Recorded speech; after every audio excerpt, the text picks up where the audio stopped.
अपनी अनुभूतियां प्रकट, इसलिए सावधान रहना। कोई बहुत गरीब है, कोई बहुत छोटी योनि में है, उसका तिरस्कार मत कर। नारद जी दासी पुत्र हैं, पढ़े लिखे नहीं है, किसी अच्छे स्टेटस के नहीं है, लेकिन अहो देवर्षि धन्योयम यत् कीर्तिम सार्ग धन्वनः। भगवान नारद जी सौनकादिक ऋषि कहते धन्य हैं जो वीणा बजाते हुए, भगवान गुणानुवाद करते हुए, सब में आनंद भरते हुए निरंतर इस सृष्टि में विचरण। इसको छोटा बड़ा समझना, अपने को छोटा बनना। नारद जी को देख करके कोई समझ सकता था कि ये अगले ही जन्म में देवर्षि बन जाएंगे, ऋषि नहीं देवर्षि, भगवान के अवतार बन जाएंगे। गीता में भगवान नारद को अपना स्वरूप बताते हैं, देवर्षीणाम च नारद, देवर्षियों में नारद मैं हूं। भगवदाकारिक वृत्ति वाले को भगवदाकार प्राप्त हो जाता है, स्वरूपाभाप्ति हो जाती है। नारद जी ने अपनी अनुभूति बता करके व्यास जी को भगवत भक्ति में प्रेरित किया है। समाधि में बैठ करके श्री व्यास जी ने 18,000 श्लोकों वाले इस श्रीमद् भागवत का पढ़े। अब यहां देखें, नारद और व्यास का संवाद है। व्यास जी को लोकहित की चिंता है, शौनकादिक ऋषि और सूत जी में कर्तव्य पालन की चिंता है, व्यास जी में लोक कल्याण की इच्छा है। लोक कल्याण के लिए श्रीमद् भागवत का आश्रय किया। लेकिन तीसरे ऐसे वक्ता और श्रोता हैं जो कि प्रसिद्ध वास्तव में भागवत के श्रोता वक्ता हैं, परीक्षित जी। और परीक्षित ऐसे श्रोता हैं जो निर्गुण हैं, उनके मन में कोई वासना नहीं। भागवत सुनेंगे तो हमारे बेटा, भागवत सुनाएंगे तो हमारा बिजनेस अच्छा चल जाएगा, मेरा काम अटका हुआ है, भागवत सुनेंगे तो वो हमारा काम बन जाएगा।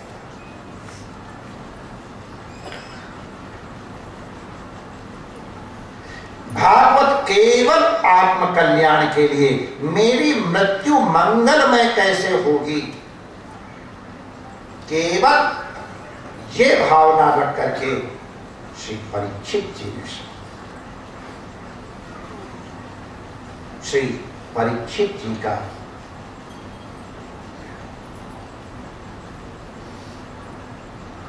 जीवन पवित्र है, उनमें आनुवंशिक पवित्रता है, उनमें आनुवंशिक भक्ति है। आजकल की भाषा में कहें तो उनके जीन्स में भक्ति है। श्रीमद् भागवत में श्री अधिकार्य वर्णन के प्रसंग में सुखदेव जी का और श्री परीक्षित जी के वंश का वर्णन होता है। श्री परीक्षित जी में आनुवंशिक पवित्रता, देखो इनकी आनुवांशिक पवित्रता और अधिकार वर्णन के प्रसंग में कुछ महाभारत की घटनाएं और घटनाओं का स्मरण किया।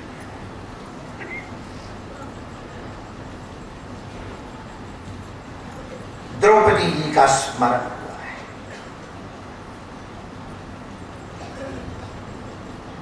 द्रौपदी जी के 5 बालक इकट्ठे सोते हुए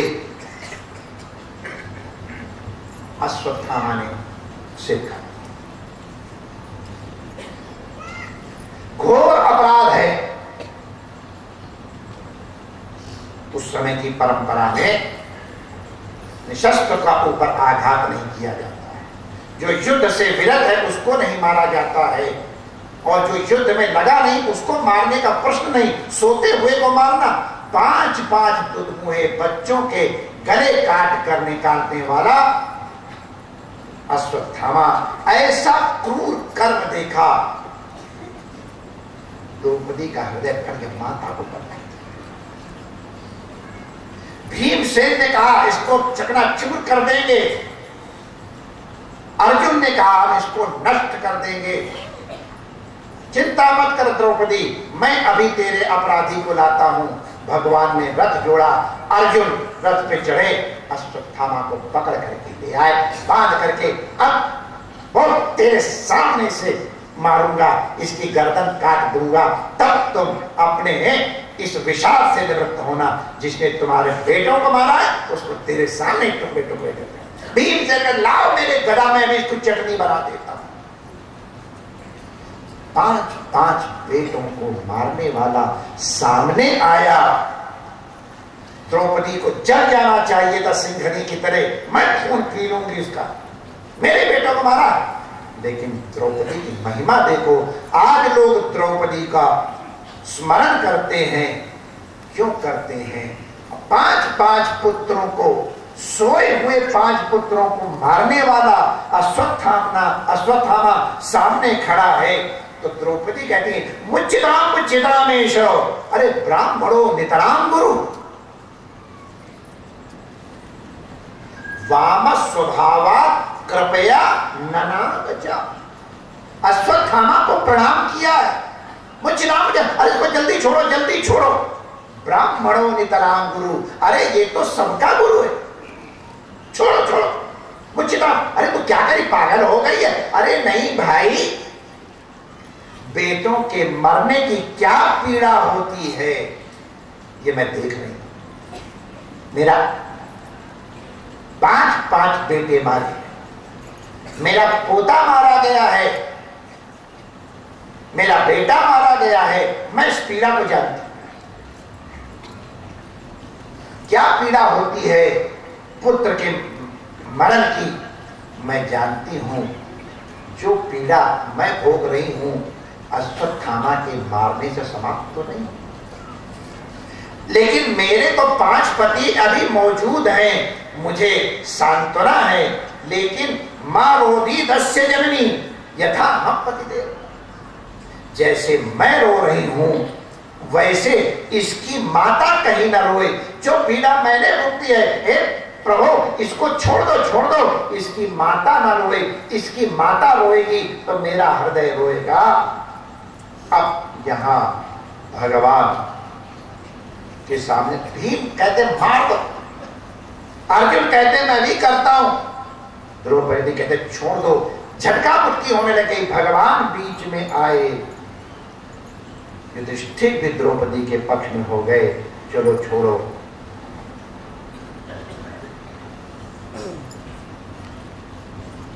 भगवान ने कहा इसकी मणि निकाल करके इसको छोड़ दो, ब्राह्मण का अपमान कर देना ही मृत्यु के बराबर है।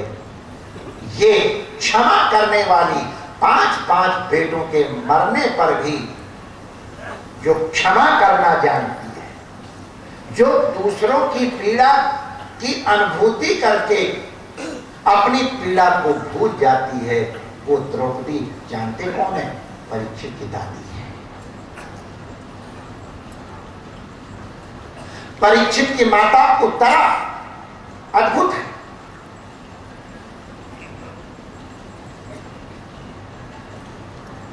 जब अश्वत्थामा ने ब्रह्मास्त्र का संधान कर दिया है तो उत्तरा को अपने जीवन की चिंता नहीं हुई।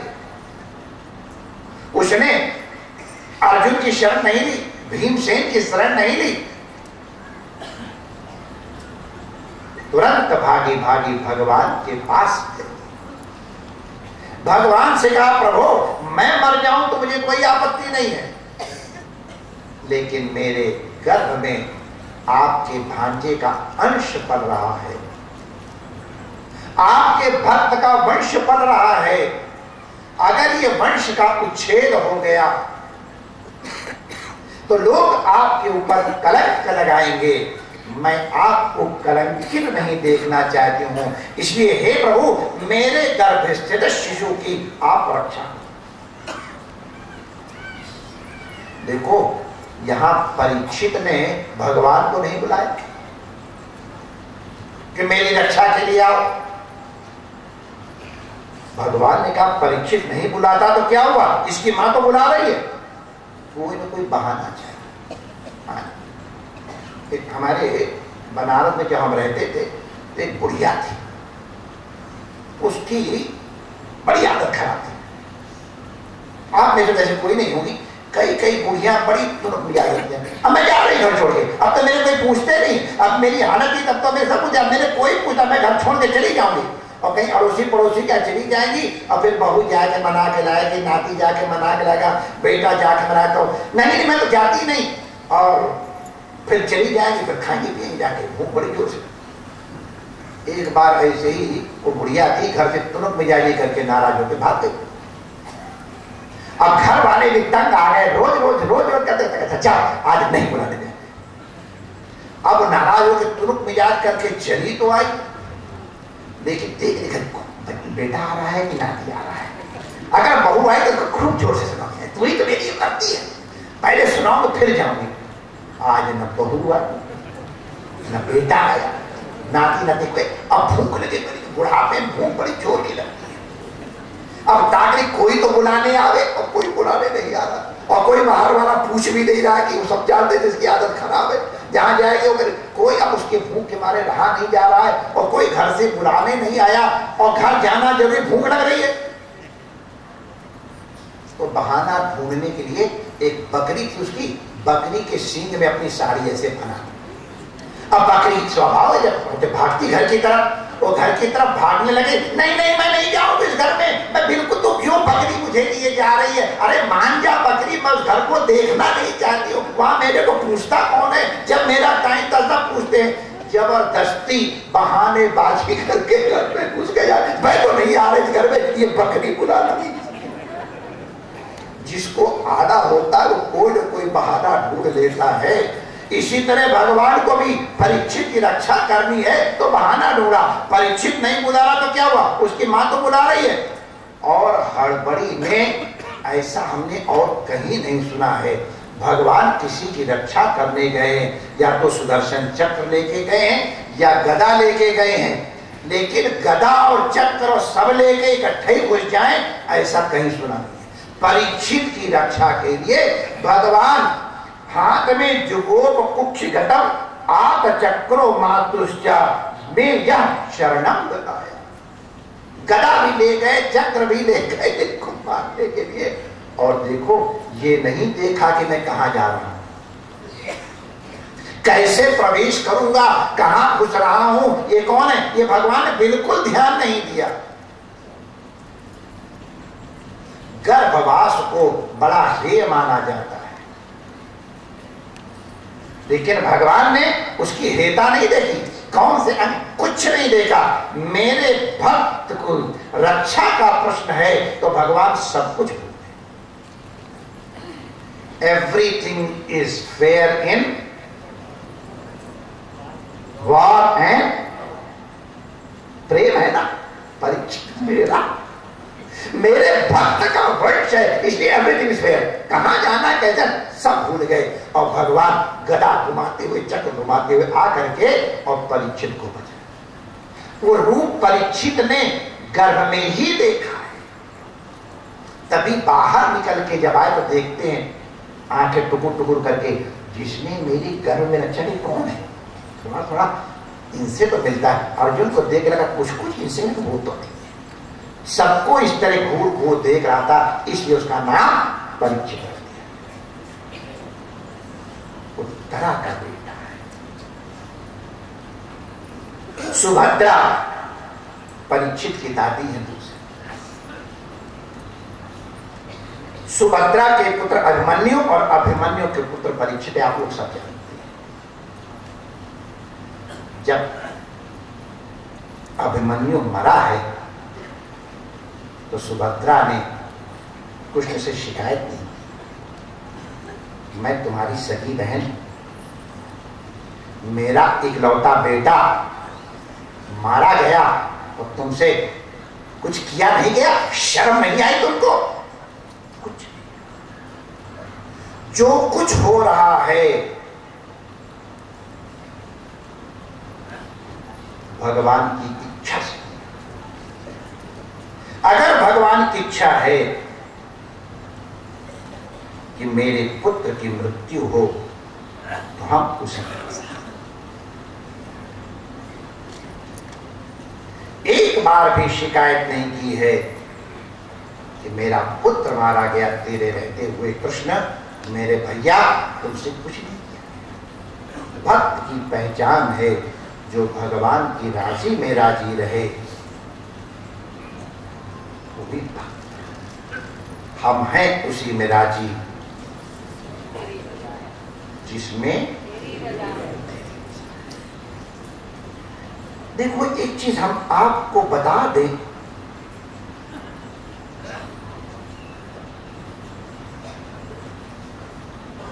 ये निश्चित है, मैं अपने जीवन का अनुभव आप लोगों को बताता हूं। भगवान जो करते हैं वो हमारे हित के लिए ही करते हैं। हमको समझ में नहीं आता है, इसलिए हम अज्ञानी हैं, तब हमको भगवान की कृपा हर वस्तु में दिखती नहीं है और हम छुप जाते हैं। आप लोगों ने, बहुतों ने सुन रखा है, जिन्होंने नहीं सुना है उनको बताने के लिए, जिन्होंने सुन रखा है उनको परिपक्व करने के लिए अपने जीवन की घटना बता रहे। बालकपन में हमको दही बड़े बहुत बहुत को समझ गया, कथा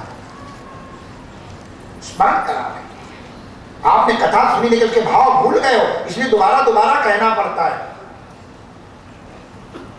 वेद भी बार बार एक चीज इसलिए दोहराता है कि बार बार सुनने से चीज पक्की हो जाए।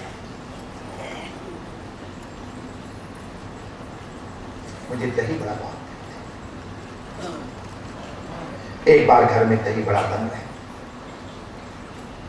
और हम बड़े पट्टे, आज दही बड़े। अब आप लोग बता दो, जब मैं कथा सुनाता लोग दही बड़े लेके पहुंच जाते हैं। अब वो दिन बीत गए, पहले हमको समोसे बड़े अच्छे लगते थे, अब नहीं खाता।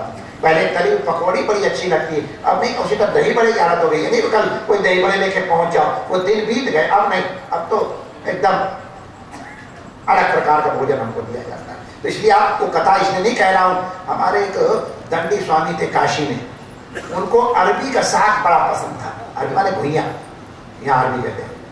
तो वो अरबी पुराण सुनाया करते थे कि चतुर्मासा में दंडी स्वामी को अरबी का साग खिलाना कितना पुण्य है, और कैसे कैसे देखो गंगा स्नान करके आओ, गंगा स्नान करके फिर नमः शिवाय जपते हुए निकलो। वहीं पर किनारे शक्ति है, वहां जाकर के अरबी खरीदते समय फिर नमः शिवाय जपो। जो अरबी ऊपर और नीचे लगभग एक बराबर मोटाई को, ऐसी एक एक अरबी को भगवान शिव का रूप समझ करके चिंतन करते हुए अरबी इकट्ठी हो, फिर उस अरबी को ला करके नमः शिवाय जपते जपते विश्वनाथ पर जल चढ़ाया हो। इसके पश्चात फिर अरबी को आकर के पहले पानी में नमः शिवाय जपते हुए धो, फिर उसको धीरे धीरे चक्कू से अमनिया करो, और फिर जितनी अरबी हो उतनी ही मात्रा में कढ़ाई में घी डाल करके, और उसको एक अरबी पुराण। तो उस तरह से मैं नहीं कह रहा हूँ कि आपको मैं खिलाओ, कि आपको अरबी खिलाओ, उसने नहीं थे। वो बड़े मजेदार दंडी स्वामी थे, हंसाते थे हम लोगों को, हंसते सबको उन माताओं भी हंसा देते थे। अरे ये कोई पुराण वुराण नहीं है, हमको अरबी अच्छी लगती है इसलिए तुम लोग सुना रहा हूँ। और फिर सब लोग हंस देते थे। तो बड़े अच्छे संत थे करके, माने उनके मन में कपट नहीं था कि तुमको धोखा दे करके और बेवकूफ बना के। अरे नमः शिवाय करो, उतना भजन तो होएगा ही। और उनको अरबी मिल जाती थी खाने को, बड़े पसंद होते। क्या बात है, तली हुई अरबी एकदम चकाचक लालो लाल धीमी आंच में नमः शिवाय करके मेरे पर मसाला डाल करके क्या बात। तो दही बड़ा हमको बड़े, घर में दही बड़ा बन रहे और हम बड़े प्रसन्न। माय डियर, आज तो तेरी मौज। और मैं लेटा लेटा कल्पना कर रहा था, गिनती भी आप लोग सबको याद है क्योंकि मुझे भी याद है। मैंने सोचा कि 6 बड़े कुरकुरे कुरकुरे कड़े कड़े था फ्राइड, 6 दही के साथ मसाला और 6 खट्टी मीठी चटनी के साथ। कितने हो गए? 18, 18, 6 + 6 18 तक का तो प्रोग्राम पक्का। इसके बाद फिर डिसाइड करेंगे कि चटनी और दही मिक्स करके लूं, कि खाली दही से लूं, कि खाली चटनी से लूं, या वैसे कुरुर मुरुर हो गए लेटे लेटे कर। अब दही पड़े। अब घड़ी का कांटा सरके गया। कभी कभी घड़ी का कांटा बहुत धीरे धीरे सरकता है और कभी कभी बड़ी जल्दी सरकता है। बड़ा गड़बड़ है, ये हमारे मन से नहीं चलता, अपने मन से चलता। इंतजारी में घड़ी का कांटा लगता, सरकता ही नहीं है। और प्रवचन में ले अभी तो बैठे ही आकर 1 बज गया, 1:05 का इतनी देर रह गई। तो ये घड़ी सुनती नहीं, ना तुम्हारी सुनती ना हमारी, तो हम इसकी सुन लेते। चलो इंतजार कर रहे हैं दही बड़ा मिले। मन एकदम मन के लड्डू फोड़ रहे हैं। भोजन का टाइम हो गया। मैंने देखा जब भोजन का टाइम हो गया तो माता ने वो दरवाजा थोड़ा ढक दिया जिधर मैं लेटा हूं। मैंने सोचा मेरे को डाउट ही नहीं हुआ, सही माता है, मुझे दही बड़ा तो मिलना ही है। उनको मालूम मुझे दही बड़ा बहुत प्रिय है। घर वालों को खिला दिया और वो खिला दिया। मैं सोचा सबको थोड़ा थोड़ा देकर टरका करके मेरे लिए तो कठौता भर के, कठौता माने लकड़ी के एक बर्तन को कठौता कहते, काट कर खराब ना उसमें इसलिए आने वाला है, रेडी था, आवे गुरुर मुरुर। टाइम बीत गया पाई। मैंने ये देखा नाव चाची, कहारिन भाभी, ये सबकी सब लेके चली गई और महात्मा के पास। अब मेरे धैर्य का, छोटा था, मेरे धैर्य का बांध टूट गया।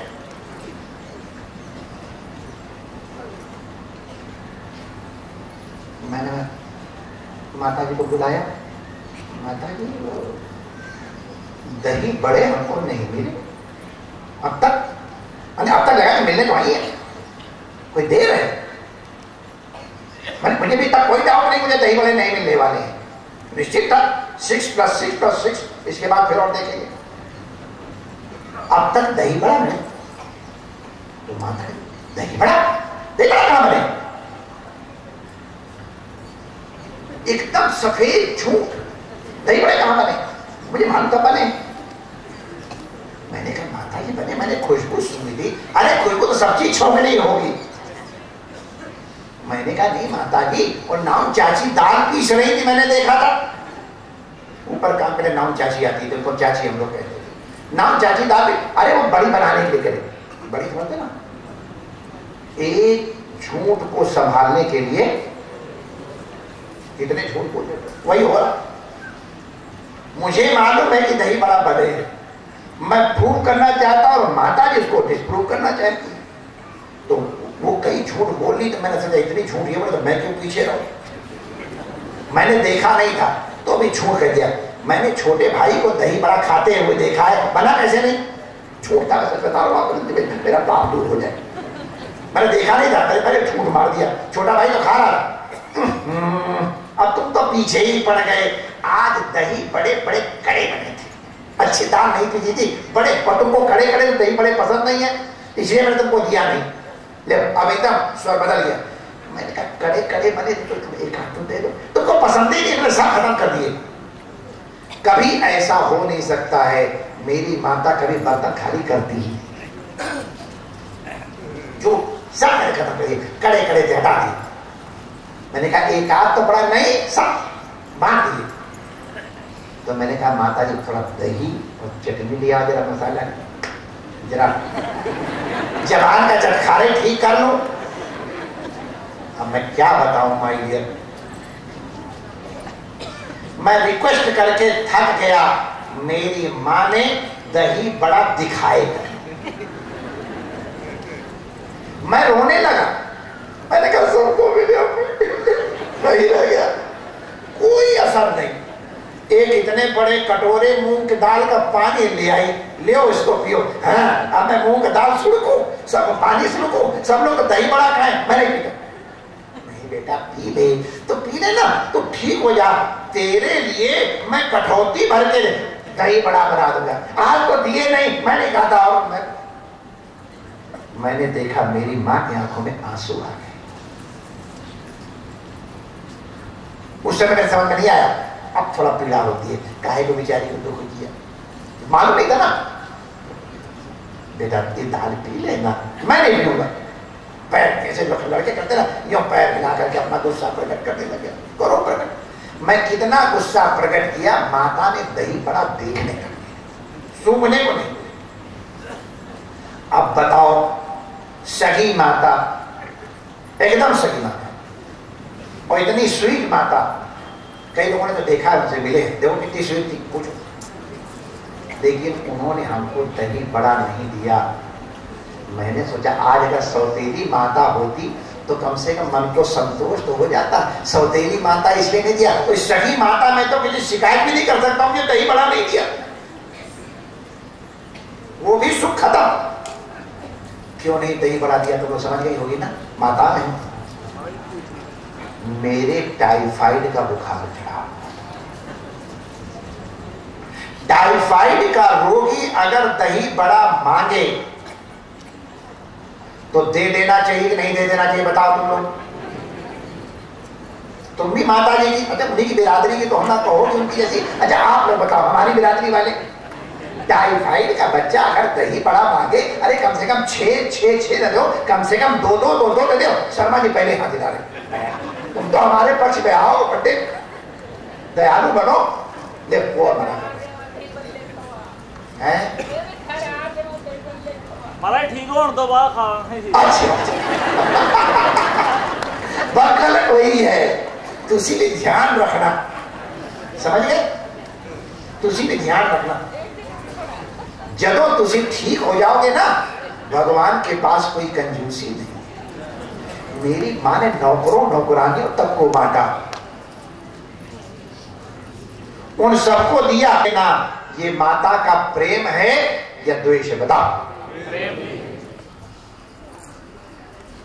मेरे अंगूठे, मेरे ये घुटने के पास मेरे फोड़े का ऑपरेशन मेरे न करने पर भी, बहुत रोने पर भी, जब डॉक्टर के पास ले गई और कहती चीरा लगवाओ, और मैं मना कर रहा हूं, और जबरदस्ती मेरे पैर ऐसे शिकंजे की तरह दबा करके और ऑपरेशन करवाया।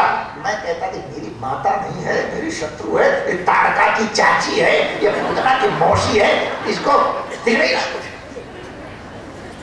ऑपरेशन करा लेकिन दर्द हो रहा है। अगर उन्होंने कठोरता पूर्वक ऑपरेशन न कराया होता तो आज गटर गटर बातें जो तुमको सुना रहा हूं तो सुना पाता।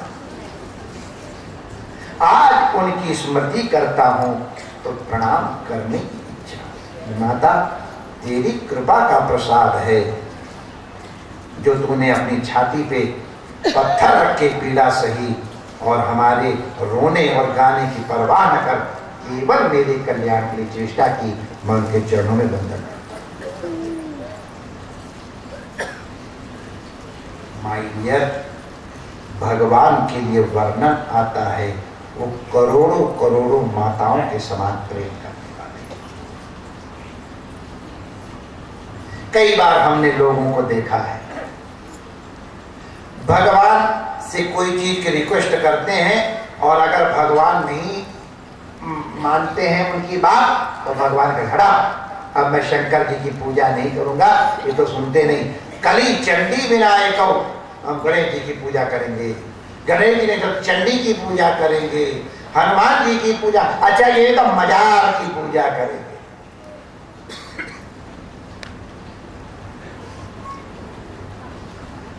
करब कमंडल कर गए, तुलसी जहां लग जाए, सरिता सागर कूप जल, बूंद न अधिक समा। भगवान के पास संपत्ति की कोई कमी, मेरी माता के पास दही बड़े की कोई कमी नहीं। बड़े भारी घर की बहू थी, बड़े भारी घर की बेटी थी, कोई कमी नहीं। अपने सगे बेटे को जिससे बहुत प्रेम करती हैं, अगर दही बड़ा नहीं दिया उसका कारण यही है, हम दही बड़े खाने के योग्य। भगवान के पास किसी चीज की कमी नहीं।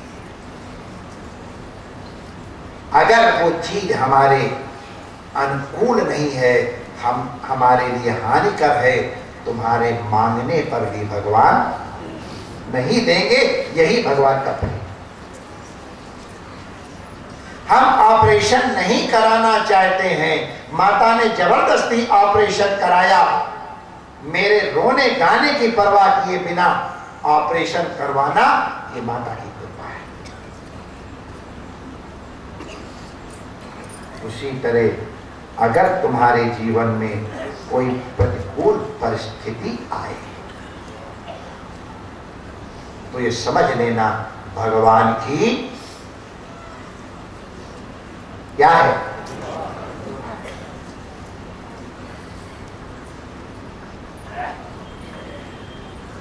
भगवान के सामने। जैसे मैं अपनी मां के सामने रोया था, मेरी मां रोने लग गई, आंसू आ गए मेरे दुख को, मेरी पीड़ा को देखे, लेकिन दही बड़ा।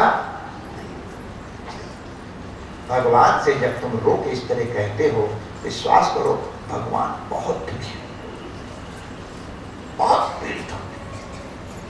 बाद में समझदार हो गया। अब हमारे गुरु जी लोग, ये अब तो वो भी ठीक हो गया, नहीं पसंद आते, परोठा बहुत पसंद करारे बड़े प्रेम से परोठा खिलाएंगे। और फिर मैं जब कहूंगा 2 परोठे और दे दो, थाली छीन लेते, एक दे दे, लिटरली थाली छीन के चले जाते हैं। मैं मानते हारे हारे करता रह जाता हूं। अब मुझे बुरा नहीं लगता है, मालूम है ये हमसे अधिक प्रेम करते हैं। परोठा खाने में अच्छा जरूर लगेगा, परिणाम में विकार करेगा। परोठा छीन लेना उतना ही प्यार है जितना गर्मा गर्म करारा करारा परोठा।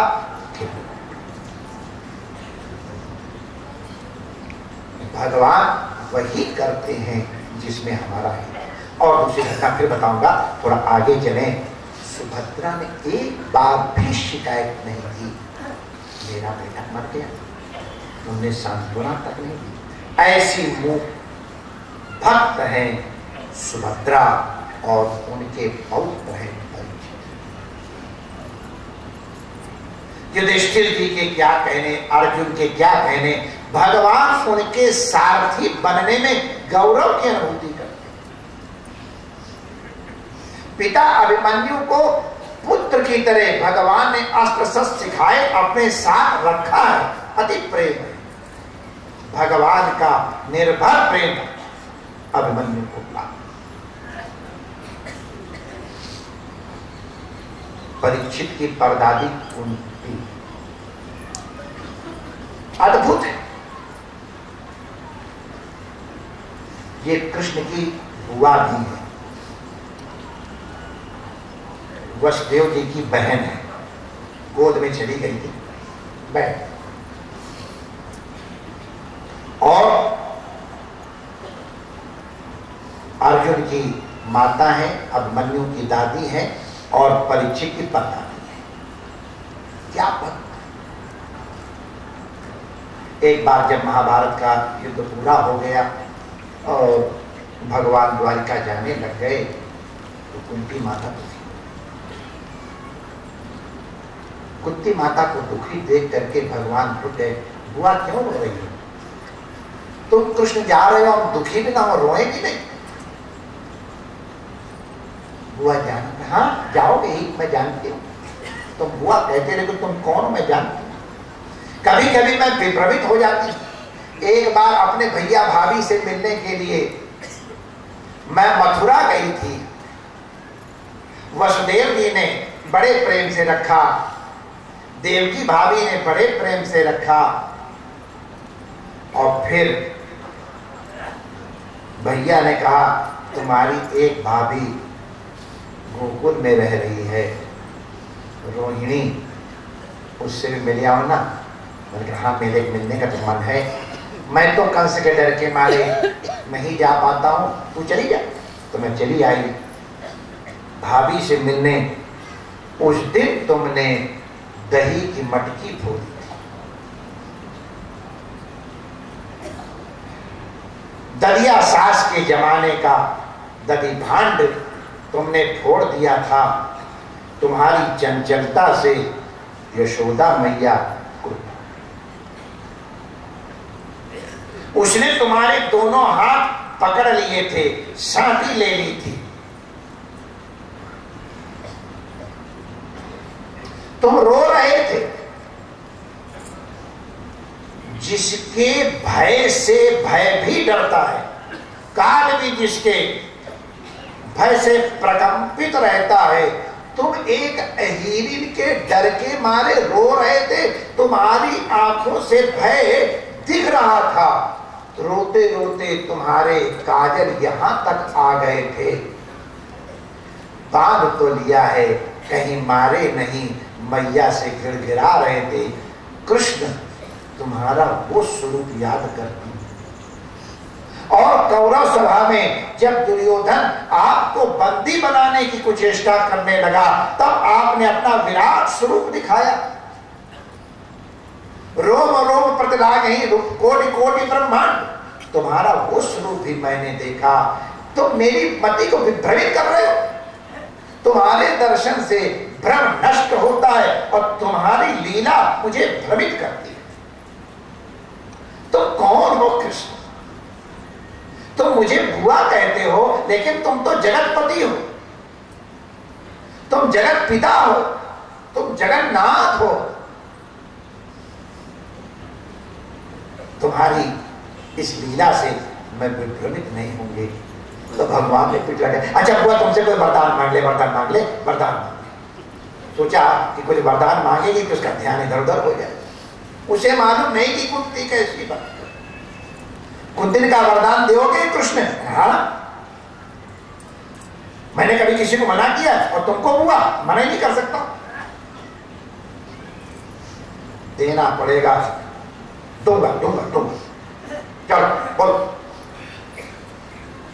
विपदा संतो न शाश्वत तत्र तत्र जगत गुरु। कुंती के जैसा वरदान किसी और ने मांगा है हमें मालूम नहीं। कुंती माता ने भगवान से कहा विपदा, एक विपत्ति नहीं, विपदा बहुवचन है। तत्र तत्र जगत गुरु, कदम कदम पर मेरे ऊपर विपत्तियों के पहाड़ टूटे। अंदर से जानते हुए वे भगवान लीला करते बोलते हैं, बुआ तेरा दिमाग तो ठीक है,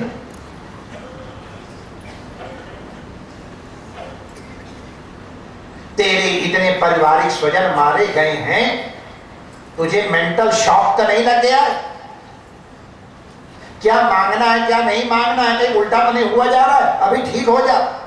6 महीने की जागृति और 1 दिन की नींद मांगने वाले ने उल्टा हो गया, 6 महीने की नींद और 1 दिन की जागना मांग लिया। कहीं ऐसा तो नहीं है तू विपत्ति मांग रही है? विपत्ति का, अरे मेरा नाम तो विपत्ति निवारक है, दुख भंजन है, तुम मुझसे विपत्ति मांग रही है? कोई बात नहीं, अब ठीक हो जा, मैं इसको सुधार लेता हूं। आप बेच रहा तत्र तत्र मेरी कदम करना पे विपत्ति चाहिए। हुआ तो दौड़ा गई है, पगला गई है। कोई विपत्ति मांगता है? विपत्ति क्या मांग रही है? दुनिया तो मुझे संपत्ति मांगती है। महाराज मेरे कार नहीं है, 2 कार हो जाए, मेरी बिल्डिंग जरा छोटी है बड़ी बन जाए, उसकी पत्नी के पास इतना बड़ा सेट है, मेरे पास उससे बड़ा सेट आ जाए, लोग ये मांगते हैं। और तू अपसेट कर रही है अपने आप को और मेरे को भी विपत्ति मांग करके। होश में तो है। हाँ, जगत गुरु को संबोधन करेंगे। वो बुआ कह रहे हैं और ये जगत गुरु कह रहे हैं। उनको जानती हूँ कुछ, वो काजल को फैला के कपोल तक रोने वाला और विराट रूप में और महाभारत का एक चक्र संचालन करने वाला उस जगत। तो विपत्ति क्यों मांग रही है बुआ?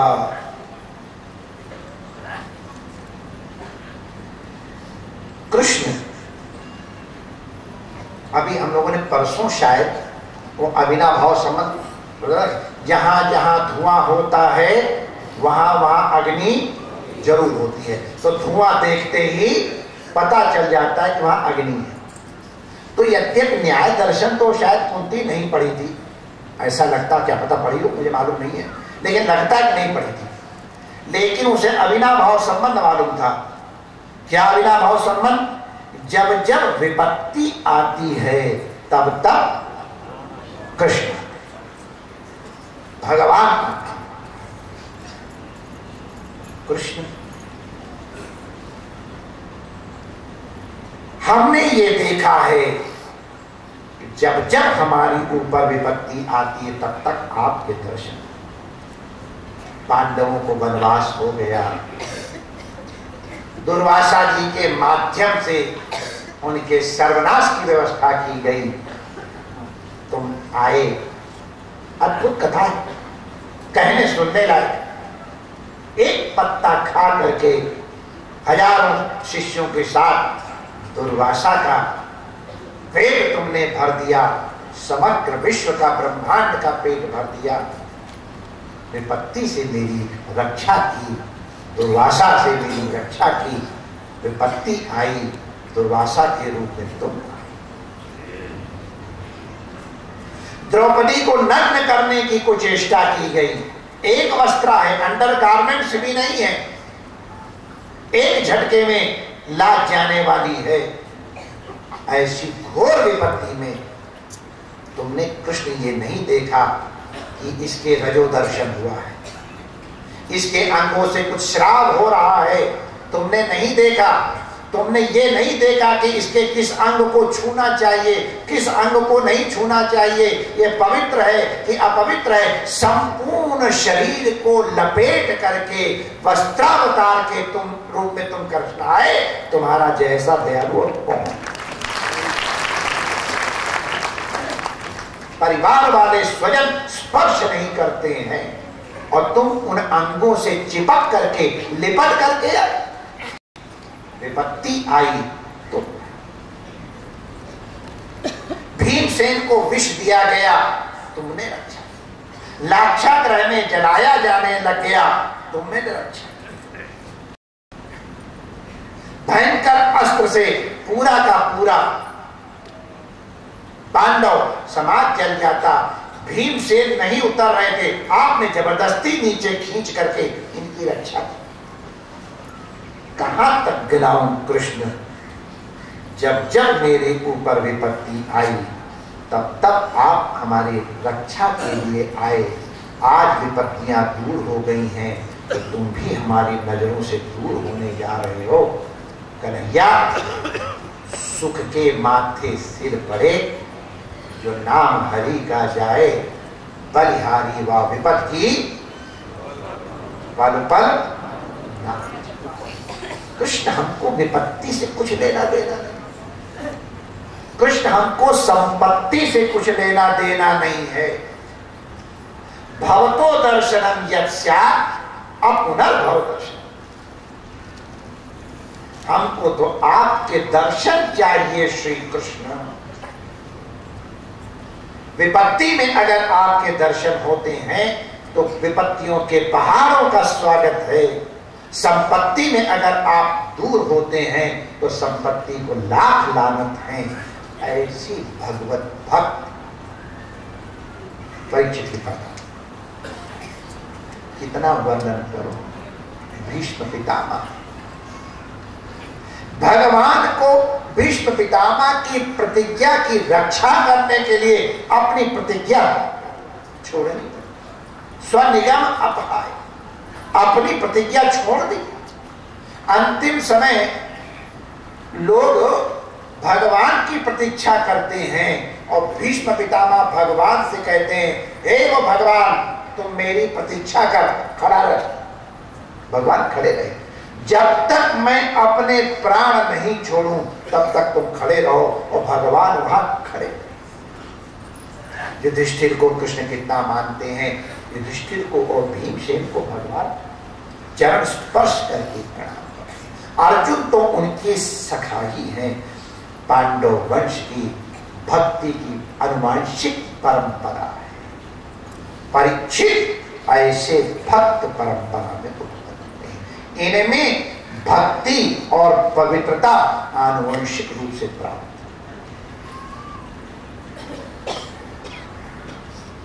और ये सुखदेव भगवान, आप लोगों को मैं सुना ही चुका हूं, साक्षात शंकर अवतार है। माया से एकदम अलिप्त है।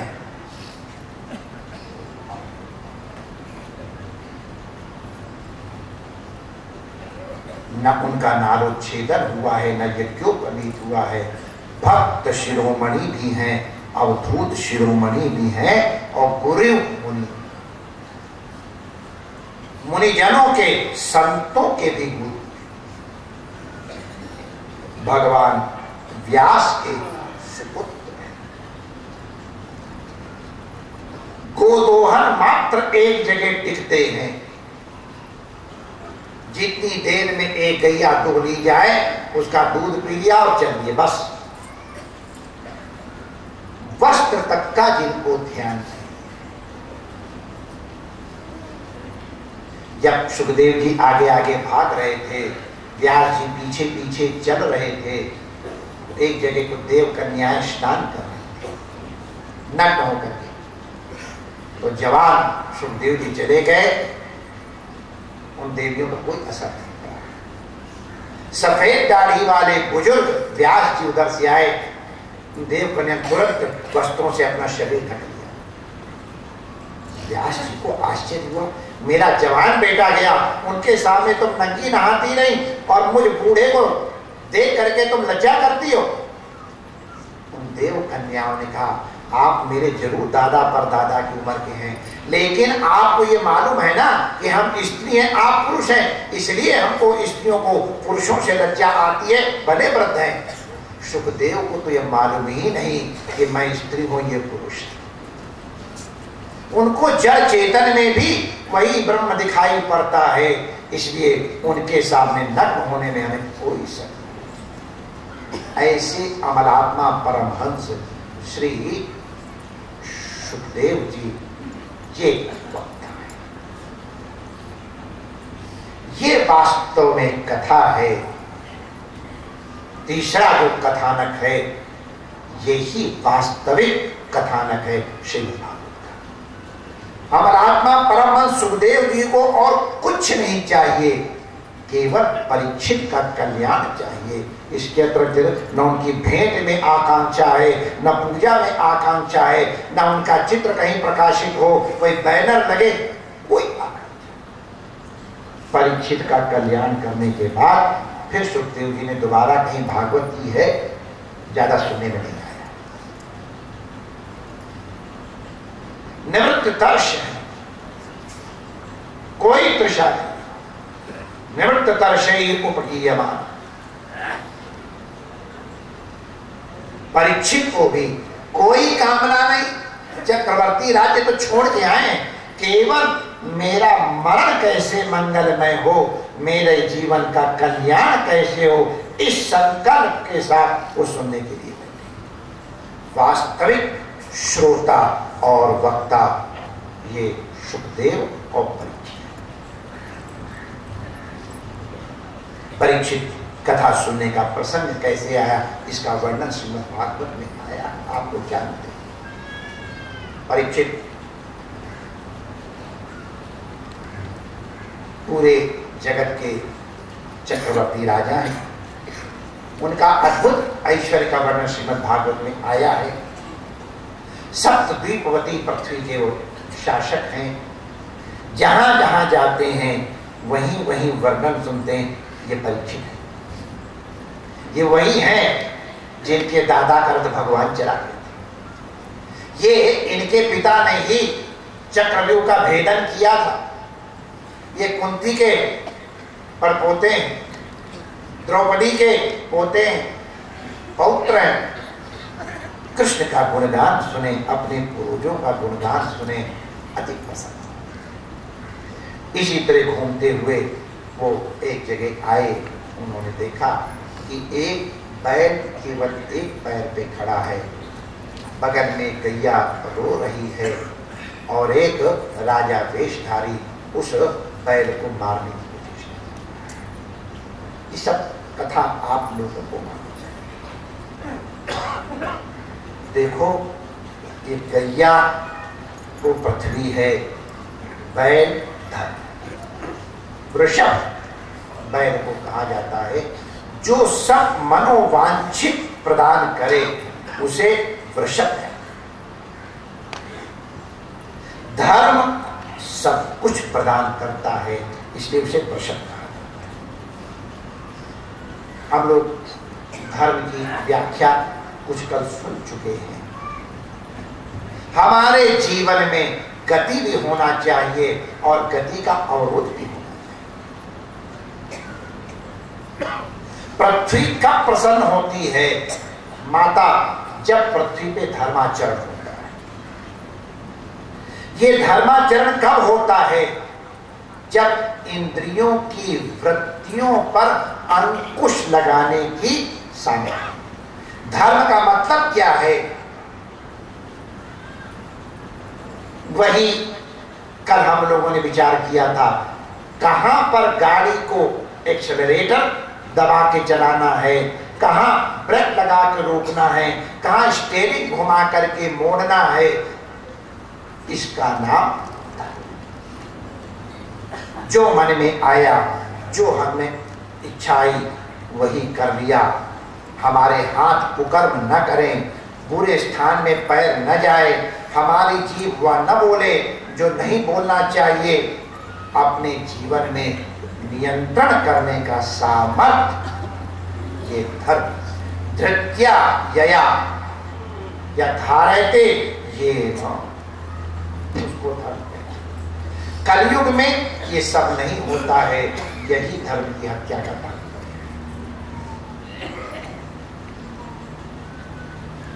परीक्षित तलवार लेके उसको मारने को तैयार हुए, आभूषण त्याग छोड़ के शरणागत हो गया है। अब है शरणागताय। परीक्षित ने कहा, अभय है तुमको, बोलो कौन हो तुम? अपना परिचय दिया, मैं कली हूं। कली माने क्या? कली शयानो भवति। जो प्रमाद है जहां पे वो कली है, जहां कला है वहां कली है। भाई भाई की कला, बाप बेटे की कला, माँ बेटे की कला, देवरानी जेठानी की कला, नंद देवरानी, नंद और भाभी की कला, गुरु चेला की कला, गुरु भाइयों की कला, अफसर और मातहत की कला।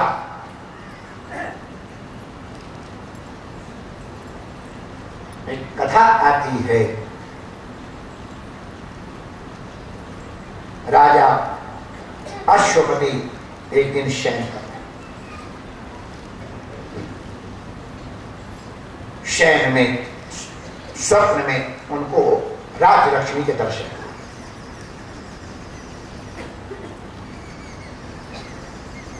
स्वप्न में दर्शन हुए, सौभाग्य है, राजा ने स्वप्न में ही उनको प्रणाम किया।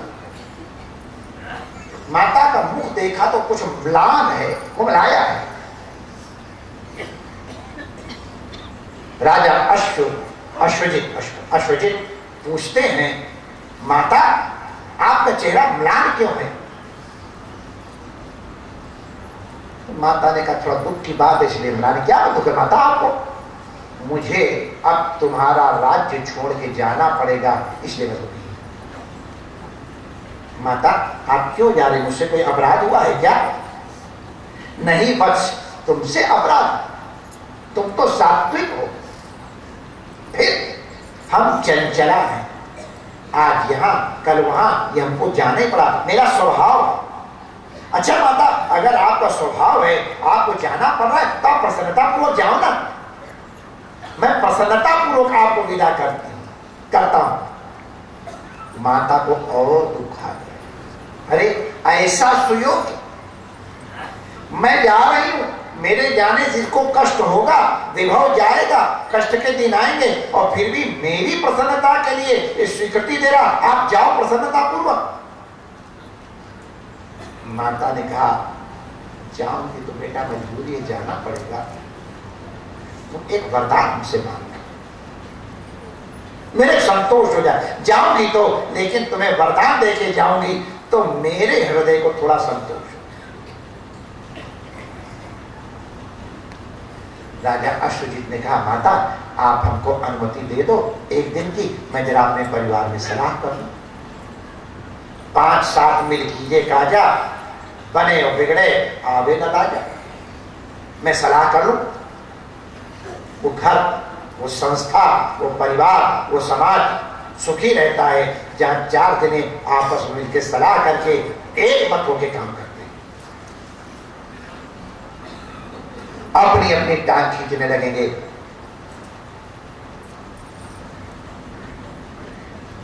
कपोत युग, कपोत समाज की तरह उपेक्षा भी करना, कबूतरवादी। सभा बैठी परिवार की, सब परिवार के सदस्य बैठे, राजा ने माता जी का आदेश सुनाया।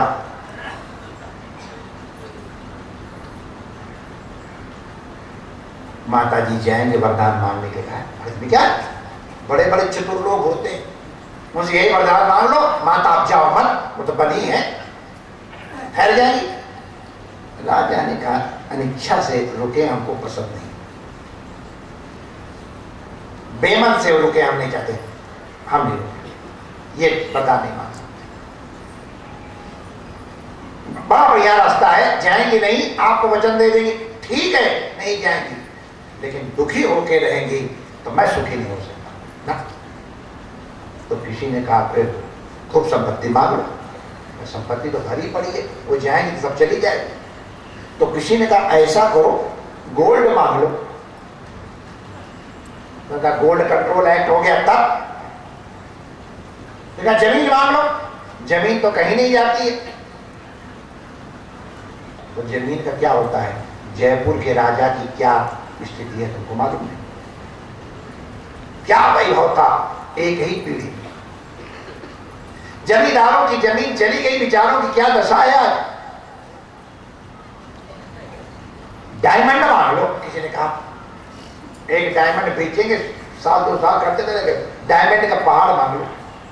राजा को किसी की इन शेष चिल्ली वाली सलाह पसंद नहीं आई। राजा की छोटे लड़के की पत्नी, छोटी बहू, वो कुछ नहीं बोली, चुप रही। राजा ने कहा बेटा तुम नहीं कुछ बोल रही हो, तो छोटे घर से आई थी, उसके गुण बहुत अच्छे थे, इसलिए राजा उसको बहू बना के लाया, बड़ी सर। कहा पिताजी आप लोग बड़े बड़े जो निर्णय करोगे उस निर्णय में मैं साथ हूं, मैं क्या बताऊं, आप लोग निर्णय कर लो, मैं कोई विरोध नहीं। बेटा तो सभा है, सब बोलते हैं, सबका वोट तू ही बोल। पिताजी मैं क्या बोल, नहीं बेटा बोल। तो पिताजी अगर मुझे मांगना हुआ, मेरी मति सुने, तो माता जी से मैं एक ही वरदान मांगूंगी, माता जी आप जा रही हो तो जाओ, एक वरदान दे जाओ, जैसे संपत्ति के समय हमारा परिवार एकजुट एक मत था, हमने हिल मिल करके सुख की जिंदगियां तो बिता ली, अब आपके जाने के बाद विपत्ति का जब अवसर आए तो हमारे घर में सुमति न जाए, हमारे परिवार की सम्मति न जाए, हम 4 दिन दुख के भी हिल मिल के गुजार लेंगे, एक रोटी में 4 दिन टुकड़े करके खा लिया करें, पानी पी लेंगे, कट जाएंगे, जैसे 4 दिन वो कट गए वैसे 4 दिन ये कट गए। दुख जाता है तो सुख देके, और सुख जाता है दुख देके, ये तो साइकिल है। राजा ने कहा मांगने वाली बात तो यही है। माता जी दूसरे दिन स्वप्न में आई, राजा से कहा वरदान मांगो। राजा ने कहा माता मेरे परिवार में सुमति दो, मेरे परिवार में सम्मति दो। जैसे आपकी कृपा, आपके विराजने पे 4 दिन संपत्ति के हमने हिल मिल के काट लिए, वैसे ही 4 दिन आपके जाने के बाद विपत्ति के आएंगे, उनमें हम हिल मिल के दिन काट लें। हमारे परिवार की सुमति, हमारे परिवार की सम्मति बन गई। माता कहती राजा तुम मुझे जाने नहीं देना चाहते हो क्या? माता मैंने कभी नहीं रोका आपको। अरे तुम मुझसे सुमति मांग रहे हो, तुम मुझसे सम्मति मांग रहे हो। अरे जहां सुमति तहां संपत्ति नाना, और जहां कुमति तहां विपत्ति निदाना। तुमने संपत्ति नहीं मांगी, तुमने सुमति मांगी। तुम्हारी सुमति के वरदान के कारण अब मैं तुम्हारे परिवार से बंध गई। जब तक तुम्हारे परिवार में सुमति रहेगी मैं तुम्हारे परिवार में बंध।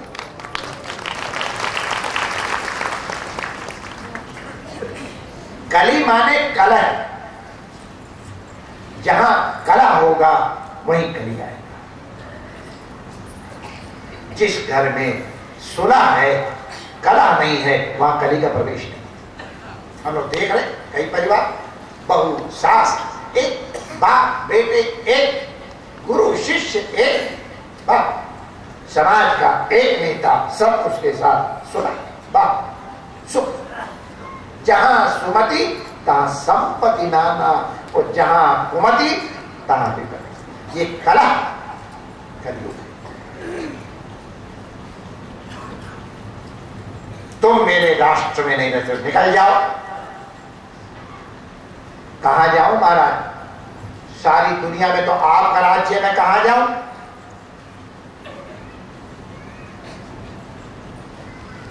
आपकी शरण में आया हूं, मुझे तो रहना पड़ेगा।